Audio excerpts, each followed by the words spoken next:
ना किया होगा इसलिए नहीं। हाँ, वो किसी वैष्णवी केस में नहीं आया है, जरा देख लें गुप्ता जी। वैष्णवी जी को ऐड कर दिया हो ना सर। और आज का जो अपना चैप्टर है में मैसेज पहुंचा ना जी आप लोग को। सर मेरे नंबर पे भी आया है। आ गया होगा फिर बेसिक हेल्थ केयर। सर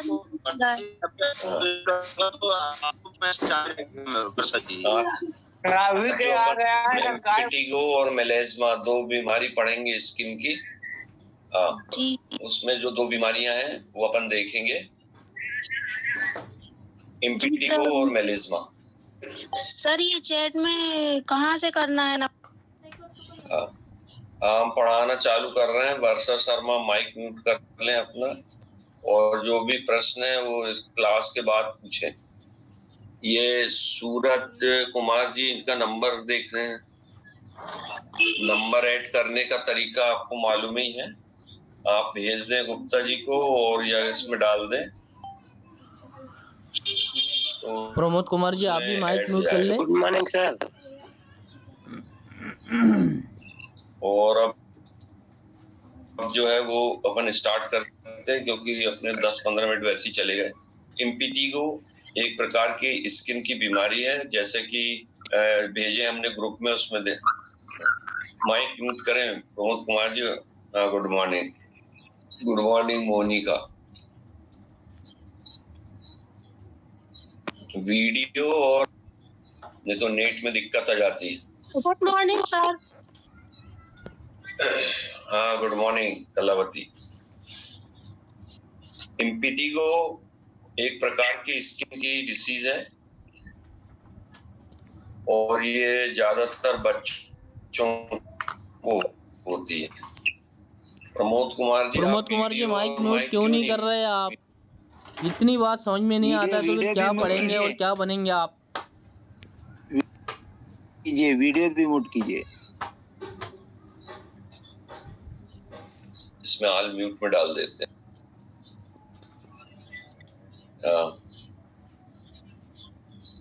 इम्पिटिगो ये स्किन की डर्मिस लेयर में होने वाला बैक्टीरियल इन्फेक्शन। जैसा कि अपन जानते हैं कि स्किन की जो 3 लेयर रहती हैं, स्किन के ऊपर सबसे ऊपर स्किन, उसके बाद सुपरफिशियल फेसिया और फिर deep fascia. Santosh ji page number है 125, बुक है basic health care and yoga, 125 page में देखें। और स्किन की जो 3 लेयर अपन बता रहे थे, स्किन, सुपरफिशियल फेसिया और डीप फेसिया।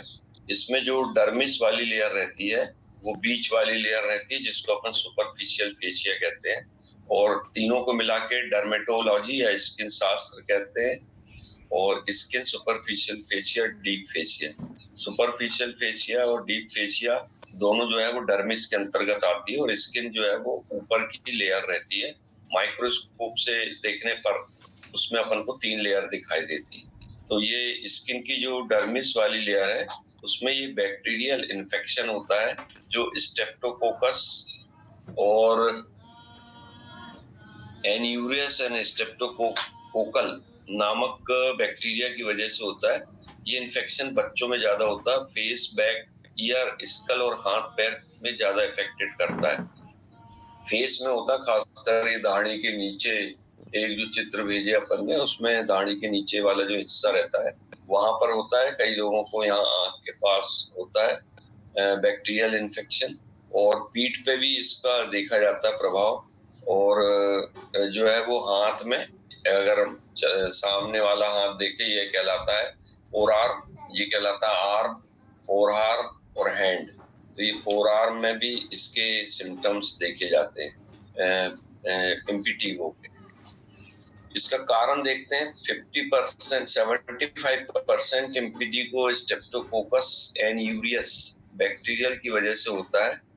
दूसरा कारण स्टेप्टोकोकल बैक्टीरिया होता है। इम्पिटिगो पेशेंट के कांटेक्ट में आने या उसके सामान यूज करने से होता है।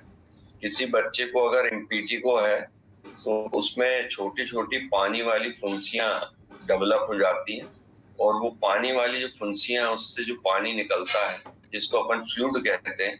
अब ऐसे बच्चा मान लो अगर स्कूल जाता है तो स्कूल में वो पेंसिल, पेन, स्केल इन सब यूटेंसिल का उपयोग करता है और उपयोग करने के बाद टॉपिक है स्किन डिसीज इम्पिटिगो। शिवराम जी, इसमें 2 बीमारी अपन कम से कम स्किन की खत्म करते हैं और उसमें ये तीसरा सेट है इम्पिटिगो और मेलिज्मा।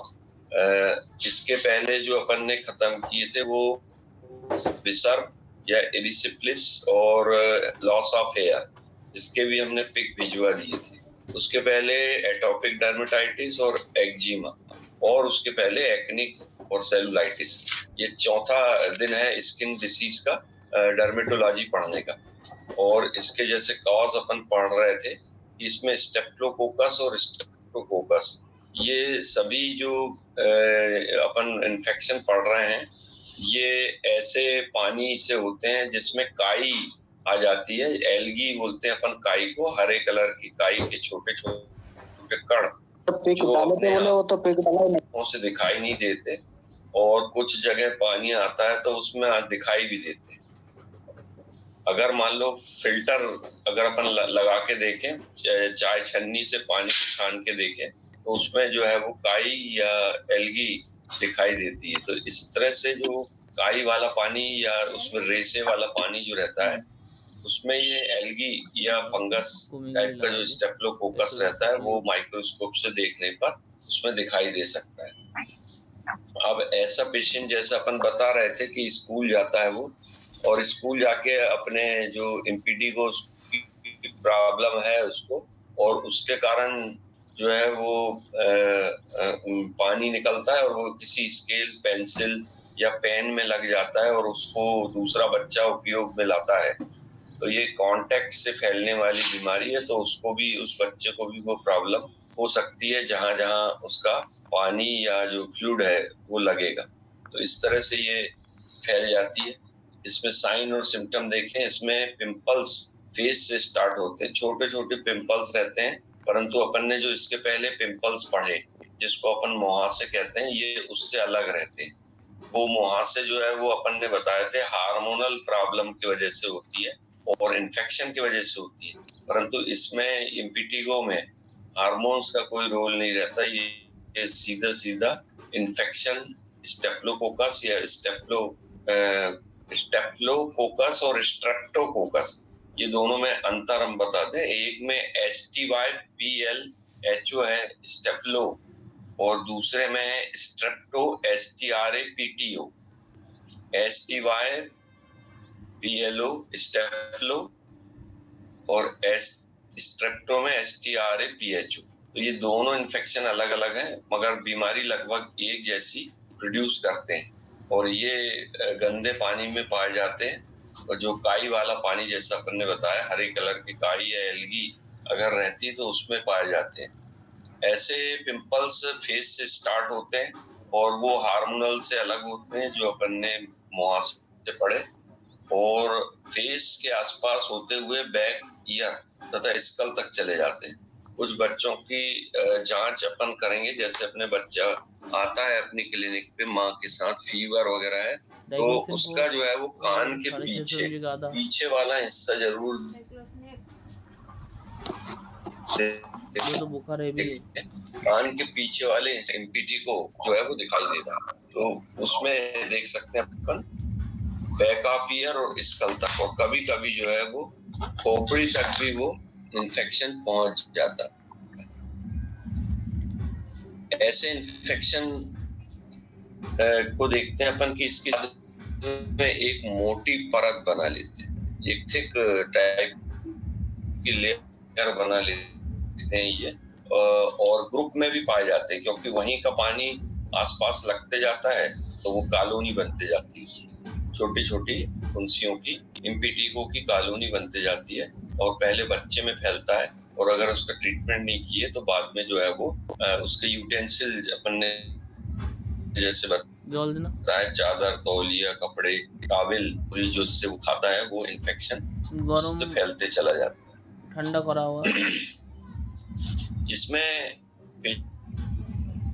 2 पेशेंट को कभी भी ईचिंग नहीं होती, खुजली नहीं होती और ना ही उसको जलन होती, बस एक इरिटेशन टाइप का फील होते रहता है उसको, और अंदर से ऐसा लगता है कि जैसे वो खींच रहा हो, जो फ्लूइड है वो बनने की प्रोसेस चालू रहती है, तो उससे ऐसा लगता है कि वो खींच रहा है। तो इस प्रकार की जो परेशानियां हैं इम्पिटो के दूसरा आता है ट्रीटमेंट। आइसोलेशन जरूरत तौर पर करना चाहिए, जरूर तौर पे करना चाहिए। आइसोलेशन यानी उस बच्चे को किसी दूसरे बच्चे के संपर्क में आने से या दूसरे एडल्ट के संपर्क में आने से रोकना चाहिए, तो उसको कहते हैं अपन आइसोलेशन। ऐसे पेशेंट की चादर, टॉवल, बिस्तर, कपड़े अलग होना चाहिए, दूसरों के साथ इस्तेमाल नहीं करना चाहिए, और अगर हो सके तो उन कपड़ों को के 2 सेट होना चाहिए। एक सेट जो है वो एक दिन धुल जाएगा और दूसरा सेट उसके द्वारा उपयोग में आएगा, और फिर उसके बाद जैसे ही वो दूसरा सेट सूख जाता है तो उसको दूसरा दे दिया जाता है। तो ये इस तरह से अपन करके आराम से इस बीमारी को रोक सकते हैं।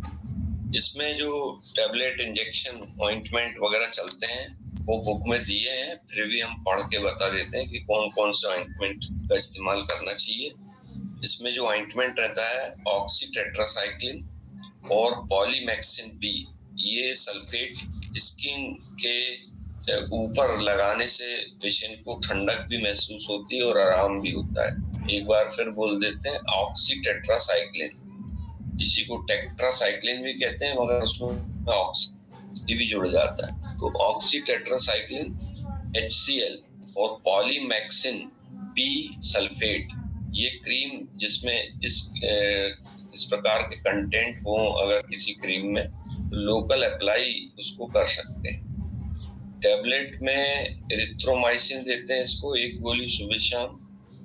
एरिथ्रोमाइसिन जो है वो फंगल या फंगस डिसीज में भी दी जाती है, और ये एक प्रकार का फंगल इन्फेक्शन भी रहता है जो स्टेप्टोकोकस और स्टेफिलोकोकस के द्वारा होता है, इसी कारण जो है वो इसको दे सकते हैं।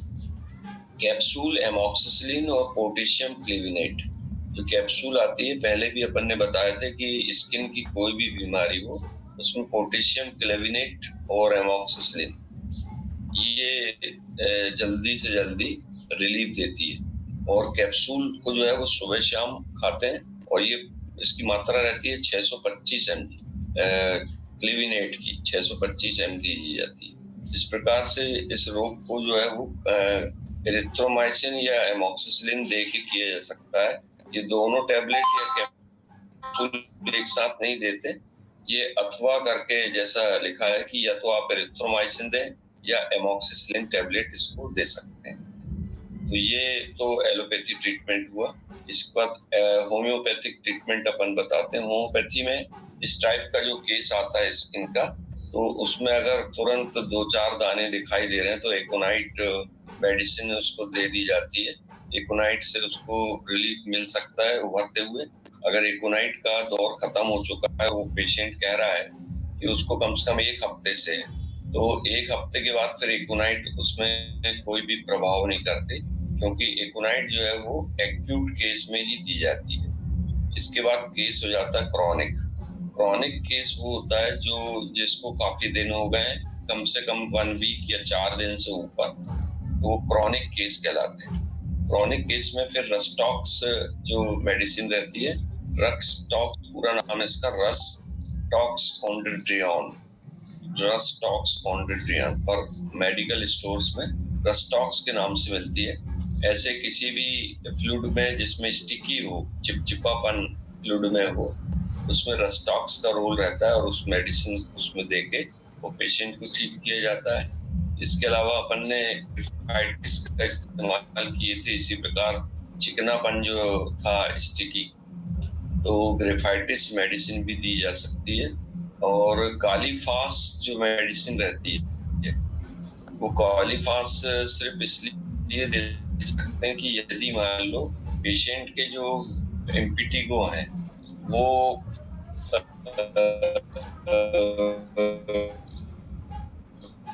ट्रांसपेरेंट ना होके अगर ब्लैक कलर में दिखाई दे रहे हैं। तब उसमें सार्सेप्टिल व्हाट इज इम्पी की बीमारी अपन बता रहे हैं, और उसके ग्रुप में गुप्ता जी ने फोटो भी डाल दिए होंगे। ये बेबी को होता है, छोटी बेबी को ज्यादातर, जो 5 से 10 साल तक के बच्चे रहते हैं, परंतु एडल्ट में भी हो सकता है यदि वो बच्चे का इन्फेक्शन देखे होंगे। बच्चे को माँ या पिताजी जो प्यार करते हैं तो उनको पूरा चेहरा वगैरह अपने चेहरे के पास लाके और उनको प्यार करते हैं, तो वो इन्फेक्शन वहां से उन पे भी जा सकता है। तो उसमें भी ये दवाइयाँ दे सकते हैं, सार्सेप्टिला, कास्टिकम मेडिसिन भी दी जाती है इसमें, और इससे रिलीफ मिल जाता है।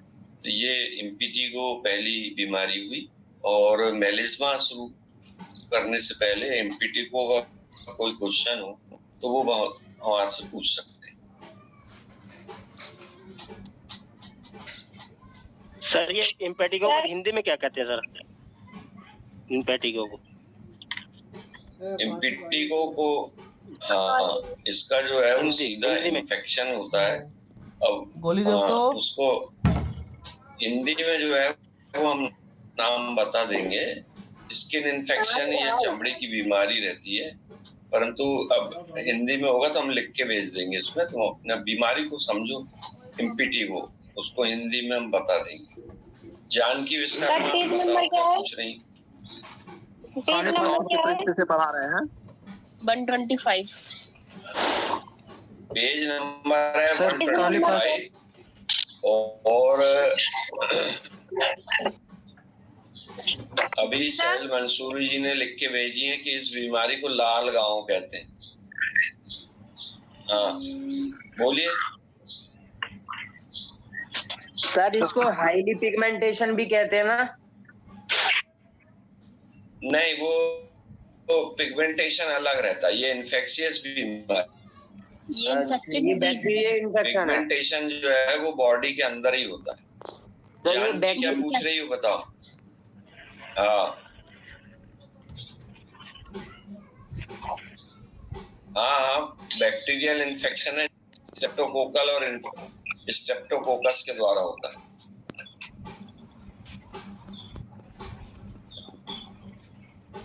सर कॉलीफास के बारे में रिपीट कर दीजिए। सर ये एमॉक्सिक्लाव पोटेशियम का डोज बता दीजिए। हाँ, काम करते दो इसमें पोटेशियम क्लेविनेट का जो डोज रहता है, एमॉक्सिस, हाँ एलोपैथी बता रहे हैं, एलोपैथी ट्रीटमेंट ही बता रहे हैं। एक बार रिपीट कर देते हैं एलोपैथी ट्रीटमेंट, आप लोग माइक म्यूट कर लें। और एलोपैथी ट्रीटमेंट के अंतर्गत देखते हैं अपन, तो इसमें जो ऑइंटमेंट अपन एक्सटर्नली यूज करते हैं वो है oxytetracycline HCl and polymyxin B sulphate. ये इसमें जो भी ऑइंटमेंट आप हैं उसमें ये देख लें कि ये कंटेंट है कि नहीं। कौन से? ऑक्सीटेट्रासाइक्लिन HCl या पॉलीमैक्सिन B सल्फेट। ये अगर उसमें है तो वो वाला ऑइंटमेंट उसको यूज करने के लिए दे सकते हैं। एक्सटर्नली ट्यूब में लेके वो अप्लाई कर सकता है। दिन भर में 4-5 बार लगाते हैं। सर इसके इन्फेक्शन के लिए सर इसमें फिर उसको जो है वो टैबलेट में देखें तो एरिथ्रोमाइसिन टैबलेट जो रहती है अपन। सर कॉम्बिनेशन में क्या देना सर इसके?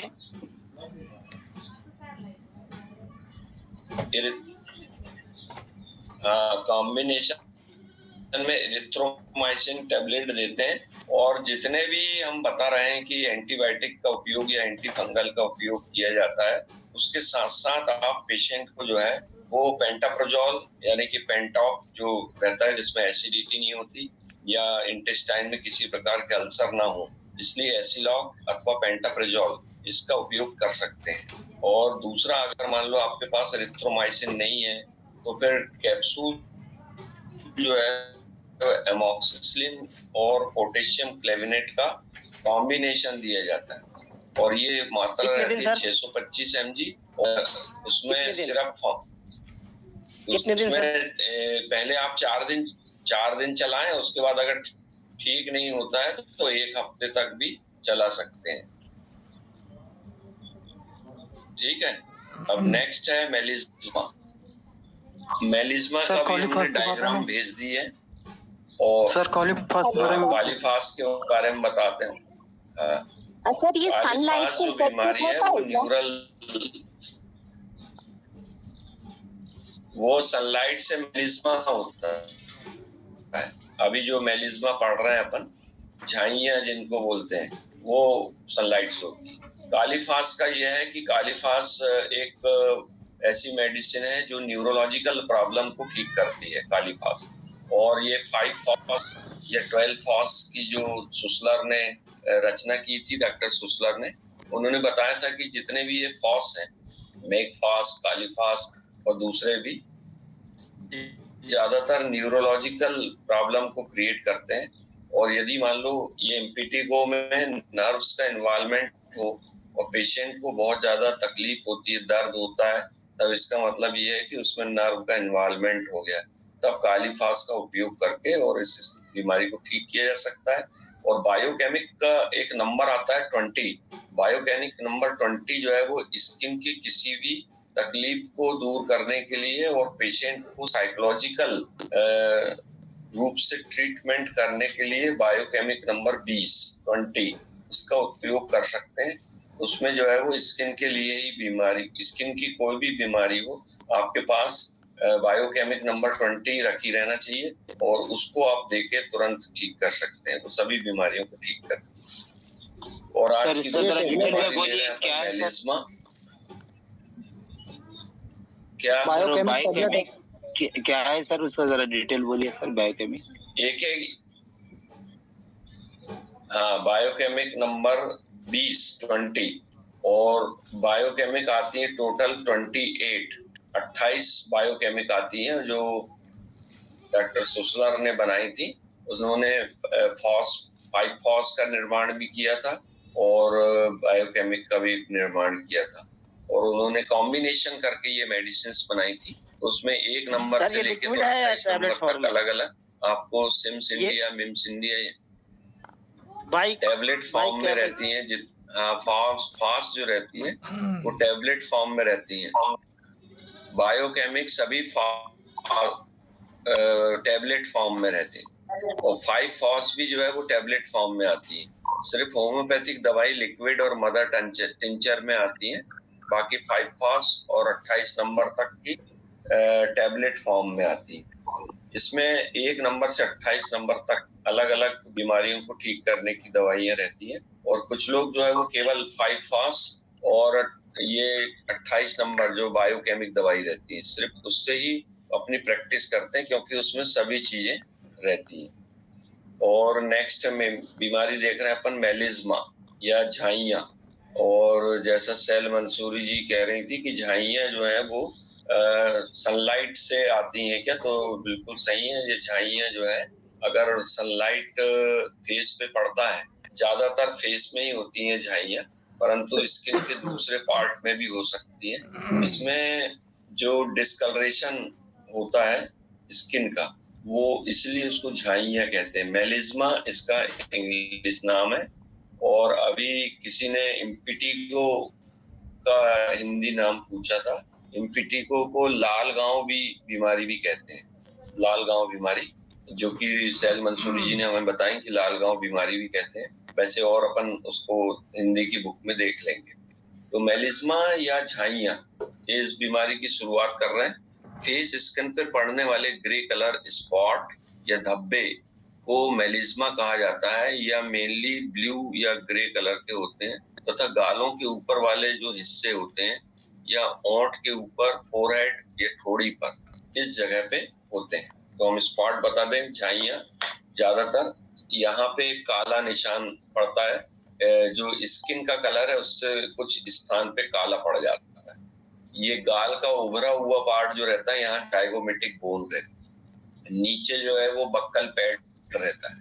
तो ऊपर वाला हिस्सा जहाँ पर की प्रोमिनेंट ऑफ द चीक है, यहाँ पे, इसके बाद ठोड़ी के ऊपर यहाँ पे, और लिप्स के ऊपर वाला जो लिप्स है, उसके बाद जहाँ मूछें रहती हैं, उस पार्ट पे फीमेल को जो है वो झाइयाँ, और बिल्कुल नोज के टिप पर यहाँ पर भी मेलिज्मा या झाइयों का प्रभाव पड़ जाता है, क्योंकि सनलाइट में जो है वो रेज रहते हैं। अल्ट्रावायलेट रेज का मतलब होता है पराबैंगनी किरणें। तो पराबैंगनी किरणें जो हैं वो जब पड़ती हैं तो स्किन में सबसे ऊपर की लेयर में रहता है क्रिएटिन, जो क्रिएटिनिन, कैरीटोन और दूसरे इसके स्किन के ऐसे तत्व रहते हैं, एलिमेंट्स, जो सनलाइट के साथ प्रक्रिया करके और विटामिन डी को बनाते हैं। परंतु यदि मान लो उस सनलाइट में पराबैंगनी किरणों की मात्रा ज्यादा हो गई, जिसको अपन अल्ट्रावायलेट रेज कहते हैं, तो बार बार एक्सपोजर पड़ने से ये झाइयां हो जाती हैं। इन झाइयों को आप लेबर वर्ग में देख सकते हैं। मजदूर वर्ग जो है वो कंटिन्यू कॉन्स्टेंटली, धूप हो, बरसात हो, ठंड हो, वो धूप में ही बाहरी काम करता है। उसका अंदर का काम जो है वो बहुत कम रहता है। जैसे कि मकान बनाना है तो उसके लिए मसाला बनाना, ईंट लाना, रेत लाना, तो वो लोग ज्यादातर सनलाइट के इसमें रहते हैं। जबकि ऑटो चालक जो है वो अपने आप को कवर किए रहते हैं। जो ऑटो चलाते हैं उसमें सनलाइट उनको नहीं पड़ती। और दूसरे ऐसे लेबर जो बाहर काम करते हैं तो उनमें ज्यादातर देखा जा सकता है। परंतु ये जरूरी नहीं है। जो लोग और भी ऐसे मेल फीमेल हैं जो जिनका काम रहता है कि वो अपने घर से बाहर काम कर रहे हैं, तो उनको भी ये झाइयां पड़ सकती है। ऐसा किसी पर्टिकुलर वर्ग विशेष की बात नहीं है। अब इसमें थोड़ा सा हम डिफरेंस बताना चाहेंगे।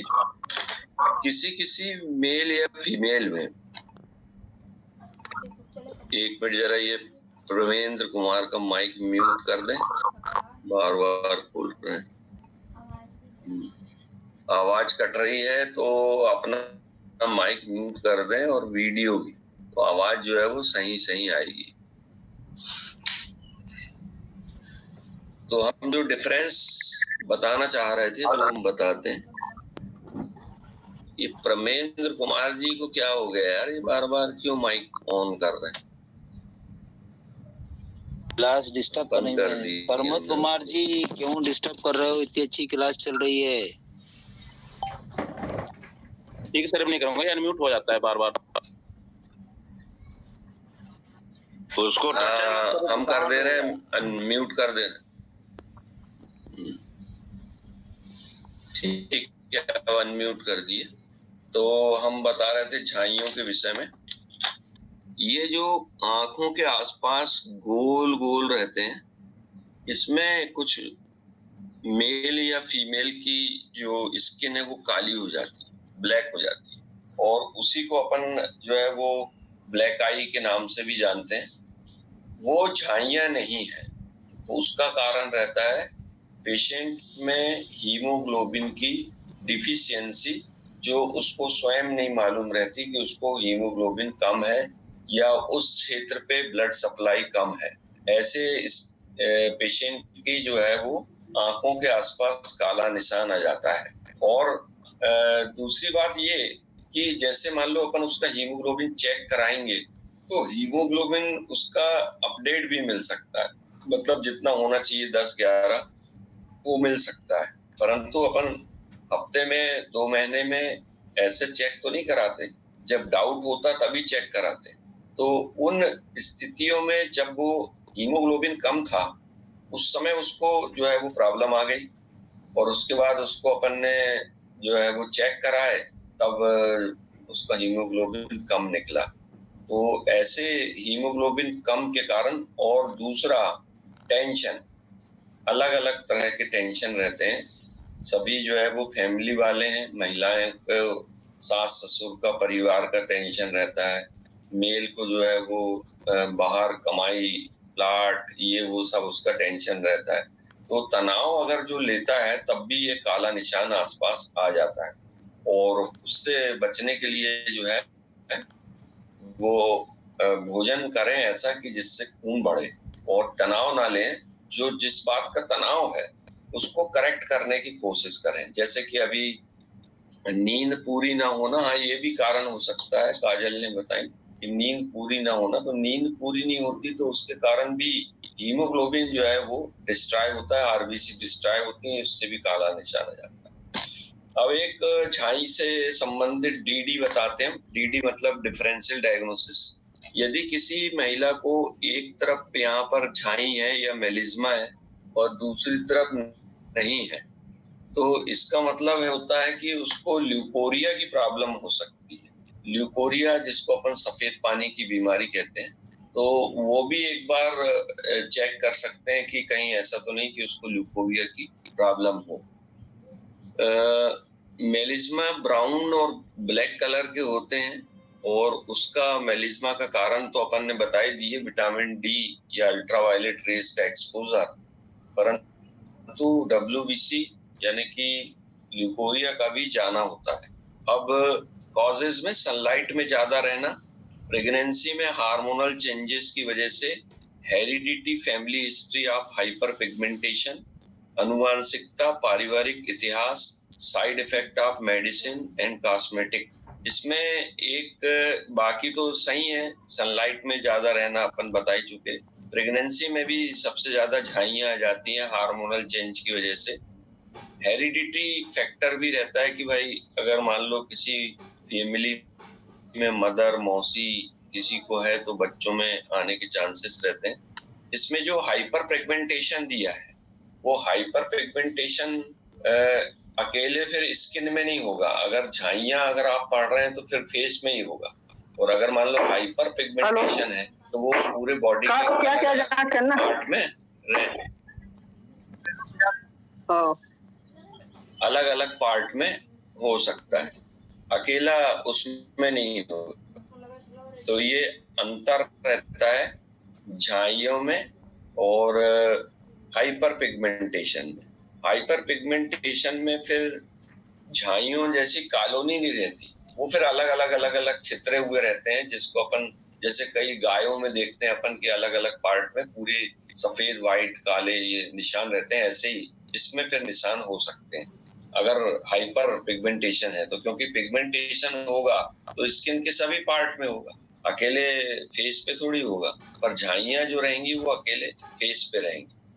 नेक्स्ट है प्रेगनेंसी का बता ही चुके, अनुवांशिक ये भी हो गया, पारिवारिक इतिहास, history, side effect of the medicine and cosmetic, ये सबसे मेन इम्पोर्टेंट है। और जो महिलाएं ब्यूटी पार्लर जाती हैं, ज्यादा ब्यूटी पार्लर में जिनको इंटरेस्ट रहता है पार्लर में जाके और वो कराती हैं, तो कई बार जा पाती हैं, कई बार नहीं जा पाती। अब जिस टाइम नहीं गए तो उसी टाइम ये प्रॉब्लम आने लगती है, ठीक है ना। तो कॉस्मेटिक में जो उपयोग किया जाता है, जैसे पहले भी बताया अपन ने, एल्यूमिनियम सल्फेट और सिल्वर सल्फेट, ये दोनों के दोनों जो है वो स्किन की उस स्किन पे दुष्प्रभाव डालते हैं। साइन और सिम्टम, फोरहेड, नाक, गाल, बॉडी पर ब्लू या ग्रे कलर का स्पॉट दिखाई देता है।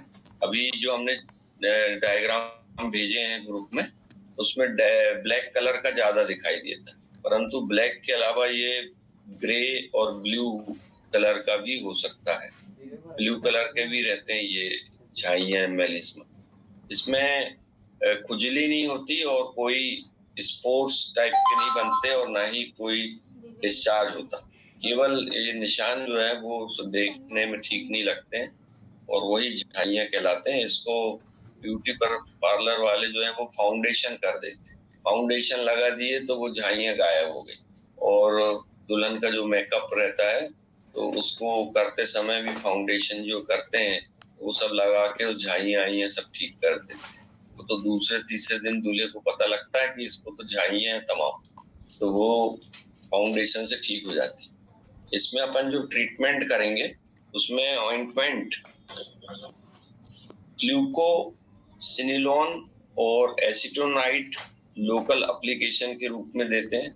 यहाँ पर फिर से कि देखिए आप, फ्लूको का उपयोग आ गया, फ्लूकोजोन, जो कि फंगल इन्फेक्शन के लिए अभी अपन ने बीच में बताए थे, जब भी कभी फंगल इन्फेक्शन हो तो फ्लूको का उपयोग किया जाता है। तो इसमें उसी टाइप का कंटेंट मिलता है फ्लूको का। और ये मेडिसिन जो है वो ऑइंटमेंट के रूप में रहती है और पेशेंट को अपन देते हैं कि लोकल अप्लाई करे। दूसरा ऑइंटमेंट है एमिनो बेंजोइल एसिड। सनलाइट में जाने से अगर पेशेंट की कंप्लेंट है कि उसको सनलाइट में जाने से झाइयां हो जाती हैं, तो उसके लिए एमिनो बेंजोइल एसिड नाम का कंटेंट नाम का अगर कोई ऑइंटमेंट आपके पास है तो वो अप्लाई कर सकते हैं। यदि एनीमिया के वजह से मेलिस्मा हो तो कैप्सूल ऑट्रिन रोजाना 1 कैप्सूल। ये ऑट्रिन कैप्सूल हीमोग्लोबिन को नॉर्मल करता है, परंतु इस कैप्सूल के से अच्छा जो सिरप आते हैं वो सिरप उनको देना चाहिए। एक दो सिरप के नाम हम बता देते हैं। पहला सिरप का नाम है टीनाबुलिन, TENABULIN, टीनाबुलिन। अगर एनीमिया की वजह से आपको लगता है कि भाई हाँ इसका हीमोग्लोबिन कम है और उस वजह से इसको झाइयों की प्रॉब्लम हो रही है, तो टीनाबुलिन सिरप 1-1 चम्मच दिन भर में केवल 2 बार 1 महीने तक दे सकते हैं। दूसरा सिरप है इसका HB रिच, ये इसी नाम से आता है HB रिच। हाँ, क्या बोल रहे हैं Shikha Lodhi? Sir spelling please. हाँ, स्पेलिंग बता रहे हैं। पहला सिरप है टीनाबुलिन, TENABULIN,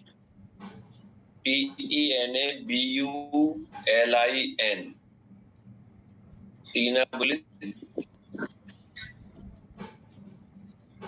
इसकी 1-1 चम्मच 1 TSF BD into 1 month।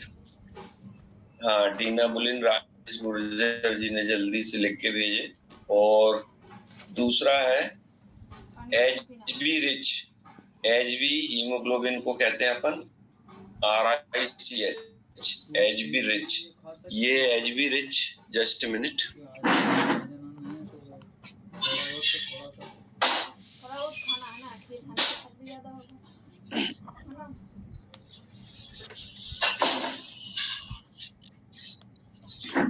HB rich जो सिरप है ये उस पेशेंट की हीमोग्लोबिन को बढ़ाने का काम करता है। एक्चुअली हम ये बता दें कि हीमोग्लोबिन बढ़ाने का काम तो बोन मैरो का है, स्प्लीन का है और लीवर का है, बढ़ाना भी और बनाना भी। प्रॉब्लम ये होती है कि ये सब जो देते हैं HB रिच, टीनाबुलिन वगैरह, ये एक्चुअली एंजाइम्स रहते हैं जो इंटेस्टाइन में सीक्रेशन, जो एंजाइम सीक्रेट होता है उसका नाम है सक्कस इंट्रिकस।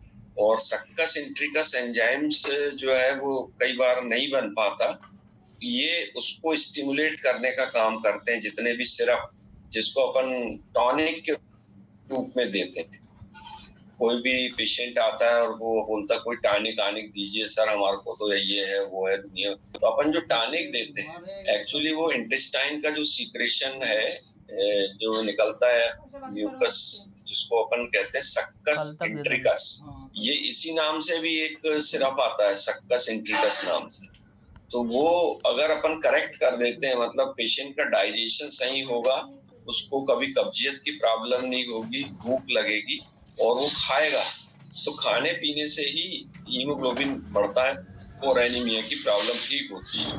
बाकी ये सिरप वगैरह जो है वो इनसे नहीं होती। अगर इनसे होता तो व्यक्ति खाना ना खा के और इन्हीं को पीता रहता दिन भर, तो उससे जो है वो अपने आप हीमोग्लोबिन ठीक हो जाता। परंतु पेशेंट को ये सब नहीं बताना है। पेशेंट को ये बताना कि ये सिरप जो है वो अपन को खाना पीना है, 1-2 चम्मच दिन भर में 2 बार, खाना खाने के पहले दे सकते हैं ताकि वो इंट्रिकस डाइजेस्ट हो सके और उससे उसको साइकोलॉजिकल ये रहता है कि भाई मेरा हीमोग्लोबिन बढ़ जाएगा, जबकि वो अपन गुड डाइजेशन के लिए देते हैं। तो जिसके कारण डाइजेशन सही होगा तो अपने आप जो है वो ये बढ़ते चले जाएंगे, हीमोग्लोबिन बढ़ते चला जाएगा। इसके साथ साथ डाइट आप जरूर बताएं। हाँ, सिरप सर अभी अपॉइंटमेंट बताया था। टीनाबुलिन पहला सिरप। क्या सर? हाँ, टीनाबुलिन, टीना HB रिच पहला सिरप बताए थे हमने टीनाबुलिन। चैट में लिखा हुआ है, राजेश जी ने लिख के भेजा था, चैट में लिखा हुआ है, देख लो। दूसरा ऑइंटमेंट भी लिख दीजिए। हाँ, राजेश गुर्जर जी ने। दूसरा HB रिच, HB हीमोग्लोबिन को बोलते हैं अपन, HB रिच। तीसरा बताए सक्कस इंट्रिकस,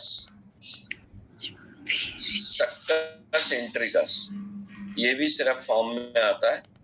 और बाकी मेडिकल स्टोर में इसकी पूरी सीरीज है, कम से कम 50 से 60 प्रोडक्ट हैं जो अलग अलग देते हैं ये सिरप। परंतु सभी सिरप में ये एलोपैथी सिरप है। अगर मान लो किसी को होम्योपैथिक सिरप देना है तो उसके लिए जो सिरप रहते हैं उसमें आता है, एक सिरप आता है जो जैम के रूप में भी आता है, लिवोजिन आता है, और लीवर के लिए भी एक आता है सिरप। लिवोजिन सिरप नहीं, टैबलेट भी है, हाँ सिरप भी है। लिव 52, हाँ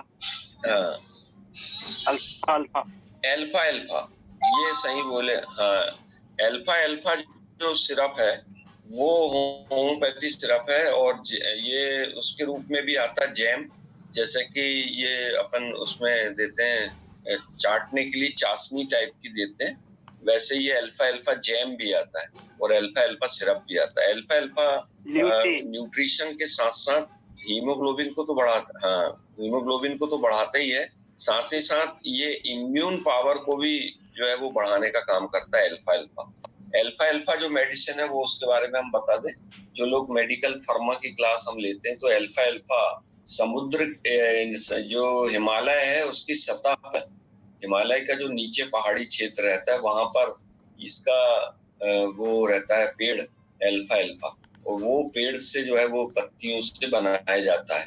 तो ये बहुत अच्छा सिरप रहता है अल्फा, इम्यून पावर खासकर। अभी कोरोना के समय जो है वो अल्फा की काफी इसमें बिक्री हुई, तो सिरप भी आता है इसका और जैम भी आता है, तो ये दोनों के दोनों इसका यूज किया जा सकता है। तो ये मेलिज्मा या झाइयां के विषय में अपन ने बताए, और इसमें प्रिकॉशन और परहेज का बता देते हैं। प्रिकॉशन के अंतर्गत ये है कि व्यक्ति को ज्यादा धूप में जाने से बचना चाहिए, और यदि जाना पड़ता तो है तो अपने फेस को पूरा कवर कर सके, चेहरे को कवर करके अगर जाएगा तो वो ज्यादा अच्छा रहेगा। ठीक है सर, कब से क्लास चालू हुई है? अब ये क्लास तो बहुत पहले से चालू हुई है, इसका 24 अप्रैल से हमने क्लास चालू किए हैं। और दूसरा जो रिपीटेशन है वो भी हम बता देते हैं, जिन लोगों को नहीं मालूम है या जो न्यू है उनको हम बकायदा, हमारे पास रिकॉर्ड रहता है, हम डेट बता देते हैं। जो इसका पहला सेट अपना शुरू हुआ था वो हुआ था 4 अप्रैल 2023 से, और 4 अप्रैल 2023 से कंटिन्यू क्लास चली है 7 जुलाई तक, और 7 अप्रैल मई जून जुलाई ये 4 महीने क्लास चली। इसके बाद दूसरा सेट जो शुरू हुआ जिसमें बहुत सारे लोग दोबारा शामिल हुए वो 10 जुलाई से लेकर अभी कंटिन्यू, आज 28 सितंबर है, तो 10 जुलाई से जुलाई, अगस्त, सितंबर, ये तीसरा महीना चल रहा है। और ये इसमें बता दें हम कि अभी अपना चल रहा है मेनिंजाइटिस हो गया, लेबर भी हो गया, और इसमें ये वाली क्लास में और कितने दिन अपन को चलेगी ये वाली बता देते हैं। एलोपेशिया मेलिज्मा 1 2 3 4 5 6 7 8 9 10 11 12 लगभग 15 दिन, यानी कि ये मान लो आपकी 15 अक्टूबर, अब ये 28 तारीख हो ही गई, 2-3 दिन छुट्टी है। अभी ये डिसाइड नहीं हुआ है कि 2 अक्टूबर को जो गांधी जयंती है उसमें क्लास लगेगी या नहीं लगेगी, ये हम कल बता देंगे सेंटर से पता करके। तो क्योंकि हमारे को नहीं लगता कि गांधी जयंती के दिन कोई बहुत बड़ा जाके और वहाँ गांधी जी को फूल माला वगैरह अर्पण करता हो। अगर करता है तो बहुत अच्छी बात है, 9 से 10 के बीच में क्लास करे और बाकी पूरा दिन है वो गांधी जी की सेवा करे। तो सोमवार को बता देंगे, कल तो अभी अपनी क्लास रहेगी। हाँ, कल क्लास रहेगी। कल अपन सोरियासिस और इसके बीच, ये थोड़ी बड़ी बीमारियां हैं तो इसको बिल्कुल 9 o'clock पे आप लोग ज्वाइन कर लें। कल सोरेसिस सर, ये और न्यू- इसके नामक बीमारी जो कि पढ़ेंगे। हाँ बताइए आप। EU52 क्या है सर? किसी लिप 52 हाँ जो है वो जॉइंटिस में दिया जाता है, पीलिया नामक बीमारी में दिया जाता है, मगर वो लीवर के फंक्शन को, मेटाबॉलिज्म को ठीक करता है, इसलिए उसको वैसे भी दे सकते हैं लिप 52। ठीक है, सभी को गुड डे, टाइम भी हो गया है। Okay sir.